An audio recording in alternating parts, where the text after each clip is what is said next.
Pour répondre à cette crise, chacun a son rôle. Moderniser un petit peu la médecine, ça fera pas de mal. Là, je vois une ambulance passer à toute vitesse. Les rues sont pas toujours vides. Pourquoi pas utiliser les airs? On est sur quelque chose de futuriste, mais on est sur un besoin qui pourrait déjà soulager le corps hospitalier et les transferts.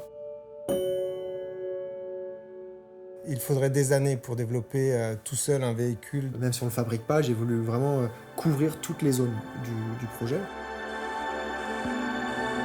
Qui mieux que Dassault Systèmes pouvait m'aider sur la partie 3D? C'était mon rôle d'aller chercher les bons experts chez nous afin de l'aider sur nos solutions. J'ai réussi à faire en sorte qu'il ait les bons rôles, les bonnes applications, qu'il puisse se connecter à la 3D Experience Platform pour commencer la modélisation de son projet.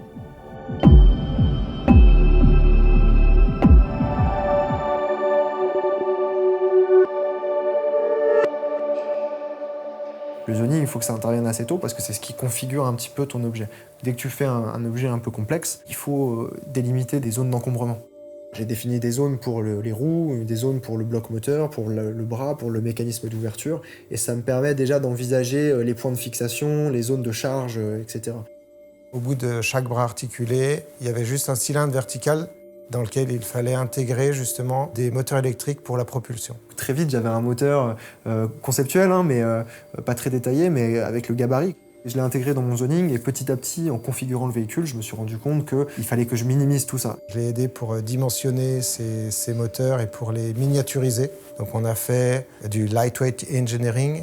L'objectif, c'est d'améliorer le ratio poids-puissance en utilisant par exemple des matériaux composites, de la fibre de carbone, en travaillant sur les matériaux pour permettre à l'engin de décoller et de voler.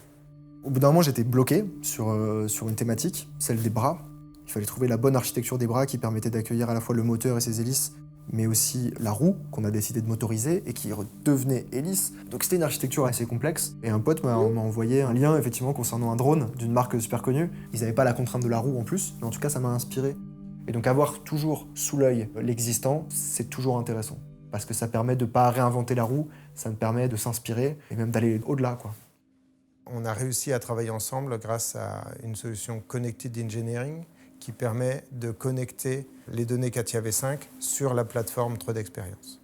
Sur la communauté mise en place pour le projet de Tony, tous les acteurs, quels qu'ils soient, ont pu suivre en temps réel l'évolution du projet, y apporter leur contribution. Et derrière, on a pu tous ensemble interagir, partager des premières esquisses, partager des documents et avancer ensemble dans ce sens. Une fois qu'on a les grandes lignes et la structure, on peut commencer à travailler les surfaces autour de notre véhicule. Ce que je fais, c'est que je travaille déjà en 3D. Tu vois tes courbes, vraiment prendre l'espace quoi, et le volume.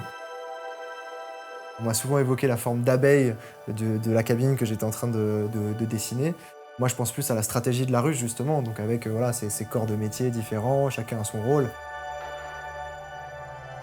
Les textures dans le véhicule et le choix des matériaux, ça a une valeur effectivement de communication. Quand on veut communiquer son projet, on fait ce qu'on appelle les rendus réalistes. C'est-à-dire qu'on utilise la 3D et donc toutes ces bonnes vues, ces bonnes perspectives et ces volumes, mais les matériaux ils sont pris en compte bien avant du process. Aujourd'hui, quand on va chez un client, on veut lui montrer des choses, etc. Bon, bah, généralement, il faut que cette personne-là soit équipée en 3D. Bon, là, tout se fait sur Internet, tout se fait sur le cloud. One single place where you have all the data and we can actually exchange information from one person to the next wherever we are on the planet. So that's great. Donc, dans un endroit où on n'a plus le droit de se déplacer, etc., le cloud, c'est magique. Alors, grosse journée. L'ambulance volante est sur la bonne voie. Je pense que le design est quasiment figé. Maintenant, je croise les doigts. Et j'espère que ça va voler.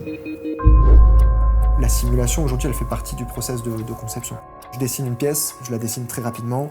And simulation helps you understand whether or not what you're designing is going to work. J'ai envoyé ça à Lina pour lui dire, voilà, ma première configuration, est-ce que ça tient la route? What he had designed was great, but way too heavy.